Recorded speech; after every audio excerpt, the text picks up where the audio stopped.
Welcome to Royal Daily Report, your trusted source for royal news and updates. We've always been close, intimate, even. That never really changed, not even after Harry. Those words didn't come from a gossip blog or a bitter ex. They came from Markus Anderson himself, a man who had once been described as Meghan Markle's other half. The story you're about to hear is not gentle in any way. It's an earthquake. A story buried beneath silken secrecy, polished smiles, and royal titles, inside a world of calculated power, forbidden loyalty, and one man who held the keys to it all. The quote, "We've always been close," wasn't meant to reach the world. It was whispered in a private conversation, a moment of quiet honesty that somehow slipped out into the open. When the confession surfaced, it didn't just light up tabloids. It tore through the very idea of who Meghan Markle was and what her marriage had represented. Because if what Markus said was true, then the fairy tale between Meghan and Prince Harry wasn't built on a clean slate. It was layered with loyalty, secrets, and something that refused to die. An old connection buried under royal perfection. For years, Markus Anderson was the one person who existed in Meghan's orbit before the crown, before the cameras, before Harry ever entered the picture. He wasn't a background character. He was the architect of her social rise, her mirror, her confidant, and some say the only person who ever really knew how to pull her strings. So when he finally spoke, when that confession leaked, the world began to realize something chilling. The most dangerous betrayals don't always come from enemies. Sometimes they come from the people who built you. Remember to subscribe to Royal Daily Report for more updates. Before Markus Anderson became a headline, he was simply Markus from Ontario, a kid who understood people better than he understood himself. He wasn't born into privilege. He built it through charm, subtlety, and a gift for making powerful people feel seen. Markus climbed his way into the upper class of society. His big break came with Soho House, an exclusive members-only club known for privacy, power, and champagne secrets. There, Markus became more than a manager. He became a gatekeeper, a man who could decide who got in, who stayed out, and who got noticed. That's where he met Meghan Markle. She wasn't a duchess then, just a driven actress from Los Angeles filming Suits in Toronto. Their connection was instant. Not romantic at first, but intense. Meghan was ambitious. Markus was connected. Together, they became unstoppable. He opened doors she couldn't, introduced her to names that mattered. He understood how the game worked, how charm could be a ladder, and in Meghan, he found the perfect climber. But beneath their glamorous nights and travel selfies, something deeper formed, an emotional dependency that blurred every line. He wasn't just her best friend. He was her anchor, her image strategist, her safety net. And when Meghan began to ascend, when her world expanded from red carpets to royalty, Markus was always there, smiling quietly in the background, waiting, watching, protecting the woman he had helped shape into someone the world couldn't stop talking about. Long before Meghan's royal title, there was a small, glittering world that existed just for her and Markus. They traveled together, Madrid, Istanbul, London, always in style, always just out of the public's full view. Friends who saw them together often described their connection as unspoken. They could communicate through glances, finish each other's sentences, and disappear into private corners like two people sharing a secret language. When Meghan was uncertain about her future, it was Markus who reminded her of her worth. When she needed new opportunities, Markus knew exactly who to call. He curated her life like a brand, introducing her to designers, producers, and eventually royalty. Because in 2016, it was Markus who arranged her stay at Soho Farmhouse, a quiet luxury retreat in Oxfordshire. The very place where, according to insiders, Meghan Markle met Prince Harry for the first time. Some call it fate, others call it orchestration. Either way, Markus was the bridge between Meghan's old life and her new one, the man who made her royal love story possible. But what no one knew was that behind that introduction, their bond didn't fade. It evolved quietly, secretly, and powerfully. Meghan may have married a prince, but Markus remained her shadow, her constant, her unfinished story. And years later, when he finally said those words, "We've always been close, even after Harry," it didn't sound like a boast. It sounded like a truth that had been waiting to be heard. Because maybe, just maybe, Meghan never really left Markus behind. Don't forget to subscribe to Royal Daily Report. By 2016, Meghan Markle's world was already carefully designed. And at the center of that design was Markus Anderson. So when Prince Harry appeared, many believed it was just another connection arranged through Markus' glittering web of influence. The meeting was simple on the surface. A weekend at Soho farmhouse, a dinner, a few drinks, and introductions through mutual friends. But behind the scenes, Markus was the quiet puppeteer. He'd booked Meghan's stay, handled the invites, and even coordinated her guest list. When Meghan met Harry, sparks flew instantly. She called Markus that night, laughing and nervous like a teenager after a first date. "He's different," she told him. Markus reportedly smiled and said, "Then make sure he sees the version of you the world doesn't." It was advice that would change her life. But it also created something else, an unspoken triangle. Harry saw Meghan as the woman who would free him from the cage of royal life. Markus saw her as the woman he helped create. From that moment, their worlds began to overlap in dangerous ways. At first, Markus and Harry got along. They'd share dinners, drinks, and laughs. But Harry noticed how Meghan always lit up differently around Markus. She was looser, more confident, more herself.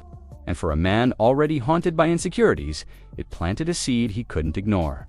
As their romance grew, so did Markus's presence. He was at every milestone.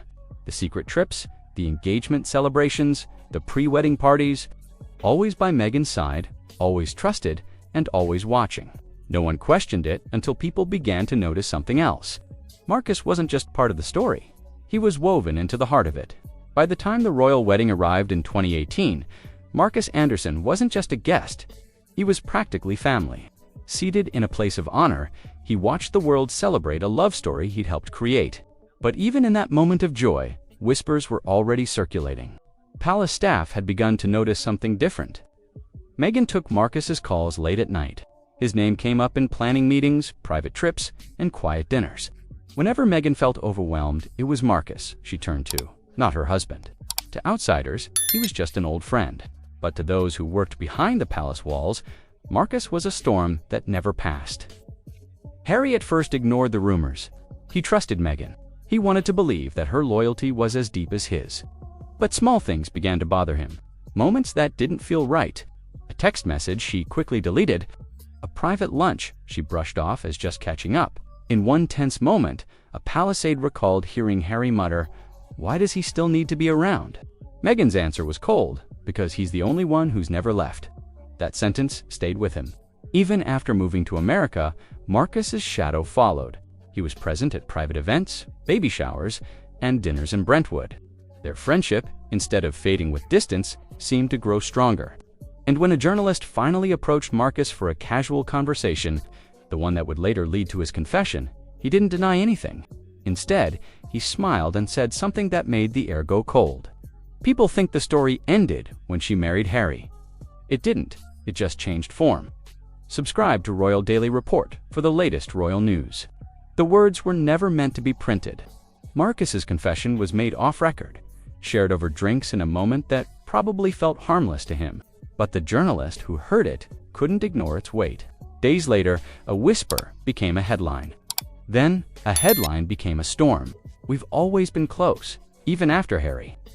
That single sentence tore through every image the royal couple had tried to build. Within hours, news outlets were dissecting every photo, every timeline, every subtle gesture that suddenly carried new meaning. Inside the palace, silence filled the air like fog. Phones buzzed, statements were drafted, and aides scrambled to contain what couldn't be contained. The words were out there, and they couldn't be unsaid. Prince Harry reportedly went quiet. For days, he said nothing.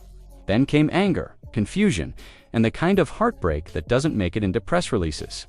He started looking back through the years, connecting dots that once seemed harmless. The messages, the calls, the way Meghan's face softened whenever Markus's name came up. Meghan, for her part, denied any wrongdoing. She called it a twisted attempt to destroy her family. But even as she spoke, Markus refused to clarify or retract his statement. He simply vanished from the spotlight, leaving his words to echo in the public's mind. Behind the scenes, royal officials feared something bigger. That the story wasn't just about friendship or betrayal. It was about what the world might uncover next. And what else Markus could say if he ever chose to keep talking. Because if one confession could shake the monarchy's most modern couple, What would a second one do? When the confession finally exploded into public view, Prince Harry didn't rush to defend or deny. He withdrew. Those closest to him said he stopped taking calls for days, spending hours pacing through the garden of their Montecito home. He wasn't angry at the headlines. He was angry at himself for not seeing the signs. For years, Harry had carried the belief that his love story was his redemption. Proof that he could create the peace his mother never found. But now, every moment replayed in his mind with new meaning. The messages Meghan hid behind half smiles. The business trips that lined up with Markus' travel photos. The strange loyalty she always showed him, no matter the argument. He wanted to believe it was just friendship, but the tone of Markus's confession made that impossible. The word intimate echoed in his head like a curse. Sources said the tension between Harry and Meghan became unbearable. There were nights when the shouting could be heard from outside their gate. Arguments that began over trivial things, but always came back to one name: Markus. One evening, Harry reportedly found a folder of old photos from Meghan's laptop. Pictures from their early years in Toronto, before the crown, before the chaos. There, in almost every image, was Markus smiling beside her, hand on her shoulder. The same closeness Harry once thought was innocent. That night, Harry didn't sleep. By morning, he was gone. Checked into a quiet retreat in Aspen, supposedly to clear his head. It was the first real distance between them since they'd left the palace. And behind him, in that massive California mansion built on love and privacy, Meghan was left to confront a question she couldn't answer. Had she truly moved on from the man who helped her rise, or had she only built a new life on top of an old one? Remember to subscribe to Royal Daily Report. While Harry and Meghan's marriage cracked behind closed doors, the British establishment was panicking in silence. The royal family had spent years trying to modernize its image after the couple's dramatic exit. But now, the headlines weren't about racism, tabloids, or royal protocol. They were about something far worse: intimacy, betrayal, and emotional secrets. Inside Buckingham Palace, aides held late-night meetings to discuss containment strategy. One advisor reportedly said, "This isn't about Meghan anymore. It's about what he might know." The he was Markus. Because Markus Anderson wasn't just a socialite. He'd been inside their homes, flown on their planes, attended their private events. He knew things. He'd seen things. And if one confession could unravel years of palace PR, what would happen if he spoke again? Within days, legal teams began quietly investigating how the leak occurred. Confidentiality agreements were reviewed. NDAs were reinforced. But none of it mattered. The story had already done its damage. Behind the scenes, William and Kate were reportedly furious. Not at Meghan, but at the renewed chaos threatening the monarchy. One palace aide claimed William told a senior staffer, "We survived the Oprah fallout, but this makes us look like fools." The monarchy, for all its tradition and control, had been outplayed by one man. A man who didn't even belong to their world. And for the first time, the palace realized that Markus Anderson might be more dangerous in silence than he ever was in speech. In the end, every fairy tale demands a price. For Meghan, it was her peace. For Harry, his trust. And for Markus Anderson, the man who lit the match, it was his reputation. After all of these, Harry will return home with Meghan. Whether forgiveness follows, no one truly knows. Publicly, they smiled. Privately, they rebuilt what they could. But insiders say something had changed forever. An invisible line neither dared to cross again. Meghan, once surrounded by friends and allies, grew quieter. Her circle shrank. Her trust thinned. And Markus. He faded into the same background he'd once ruled. Occasionally spotted in London cafes. Always with that calm smile that made people wonder what else he knew. The world moved on, but the question never did. Was Markus telling the truth? Or was it revenge? Was he protecting Meghan, or finally freeing himself from her shadow? In a way, it doesn't matter anymore, because what his confession exposed was far bigger than scandal.